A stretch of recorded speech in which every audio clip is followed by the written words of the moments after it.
And welcome back to our channel. So today in this video we will be discussing about how you can delete your Temu account. So without wasting much of our time, let's get straight into our video. But first of all, do subscribe to our channel and do give us a thumbs up. So first of all, simply open a web browser of your choice and type in the URL www.temu.com. Once you do this, you will end up in the official website of Temu. Now, all you need to do is simply tap on your name and tap on account security.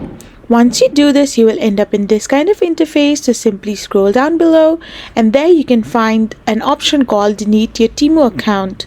So simply tap on it and you will be redirected to this interface. So simply tap on I want to permanently delete my Temu account and simply hit the continue button. Once you do this, you will be forwarded to forward prompts and now you can successfully permanently delete your Temu account. I hope this video was helpful, so stay tuned. We will be back again with more interesting videos. Thank you for watching.